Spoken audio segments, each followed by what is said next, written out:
இந்திய அரசு அதிகாரப்பூர்வமாக போர் அறிவித்து விட்டாலே நாடு முழுவதும் அவசர நிலை சட்டம் மற்றும் போர்க்கால சட்டங்கள் செயல்படுத்தப்படும். இந்த நிலை நாடாளுமன்றம், மாநில சட்டசபைகள், சட்ட மற்றும் அரசியல் அமைப்பு ஆகிய அனைத்திலும் தற்காலிக மாற்றங்களை உருவாக்கும். எப்படி நடைமுறைப்படுத்தப்படும்? முதன்மை அதிகாரம் மத்திய அரசுக்கு வழங்கப்படும். எல்லை பாதுகாப்பு மட்டுமல்லாமல் மாநில அரசுகளுக்குள்ளும் பாதுகாப்பு நடவடிக்கைகள் மத்திய உளவுத்துறையின் கட்டுப்பாட்டுக்கு மாற்றப்படும். அனைத்து மாநில காவல்துறைகளும் மாநில அரசின் கட்டுப்பாட்டை விட்டு மத்திய உளவுத்துறை மற்றும் ராணுவ கட்டுப்பாட்டிற்குள் வரும். சட்டங்கள் கடுமையாக அமல்படுத்தப்படும். நேஷனல் செக்யூரிட்டி ஆக்டின் கீழ் தேசியத்திற்கு எதிராக செயல்படுவோர் தடுப்பு தடையில்லாமல் 12 மாதங்கள் வரை சிறையில் வைக்கப்படுவர்.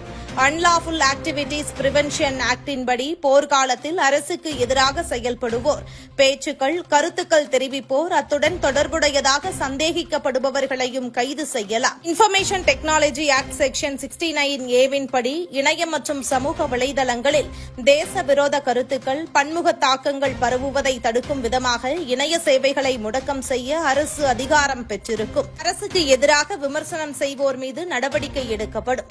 அரசு அல்லது ராணுவ நடவடிக்கைகளை விமர்சிக்கிறது தேச விரோத செயல் என சுட்டிக்காட்டப்படும். இதுகுறித்து சமூக வலைதளங்களில் கருத்து தெரிவிப்போரின் கணக்குகள் முடக்கம் செய்யப்படும்.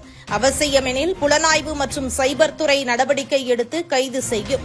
முக்கிய பொது வசதிகள் அரசுக்கு கொடுக்கப்படும். தொழிற்சாலைகள், மருத்துவ வசதிகள், பொது போக்குவரத்து, ஊடகங்கள் ஆகியவை அனைத்தும் தேசிய பாதுகாப்புக்காக அரசால் நேரடி கட்டுப்பாட்டுக்குள் எடுக்கப்படும். நடமாட்ட கட்டுப்பாடுகள் கொண்டுவரப்படும். முக்கிய பகுதிகளில் நடமாட்ட கட்டுப்பாடு என சொல்லக்கூடிய கர்ஃபியூ அமல் செய்யப்படும்.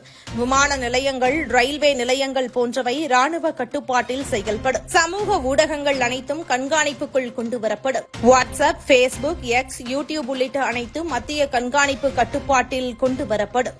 தேச விரோத உள்ளடக்கங்களை தடுக்க தொலைபேசி, இணைய கண்காணிப்பு தீவிரப்படுத்தப்படும். மாநில அரசுகளின் நிலை எவ்வாறாக இருக்கும் என்றால், மாநில முதல்வர்கள் மற்றும் அமைச்சர்கள் மத்திய பாதுகாப்பு அமைச்சகம், உளவுத்துறை உத்தரவுகளை முழுமையாக பின்பற்ற வேண்டும். மாநில சட்டசபைகளில் போர் தொடர்பான விவாதங்களை தடை செய்யப்படும். பிரச்சாரங்கள், பேனர்கள், கூட்டங்களுக்கு தடை விதிக்கப்படும். போருக்கு எதிரான அணி சேர்க்கும் கூட்டங்கள், பேனர்கள், பொதுக்கூட்டங்கள் அனைத்தும் தடை செய்யப்படும். ஊடகத்திற்கு ஒழுங்குமுறை விதிக்கப்படும். நாட்டு பாதுகாப்பு தொடர்பான தகவல்களை அரசு அனுமதியில்லாமல் வெளியிட ஊடகங்களுக்கு தடை விதிக்கப்படும்.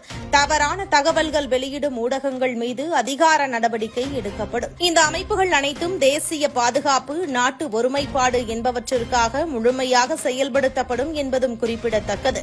இதுபோன்ற நிலை உருவானால் பொதுமக்கள் அரசு அறிவுறுத்தல்களை மட்டுமே பின்பற்ற வேண்டும் என்பது மிக முக்கியம். போர் நிலை அறிவித்த அடுத்த நிமிடம் மாநில அரசுகளின் முழுமையான அதிகாரம் அனைத்தும் மத்திய அரசின் கட்டுப்பாட்டிற்குள் சென்றுவிடும். அப்போது இது நாள் வரை நாட்டிற்கு எதிராக கருத்து தெரிவித்த நபர்களின் பட்டியல் மொத்தமாக சேகரிக்கப்படும்.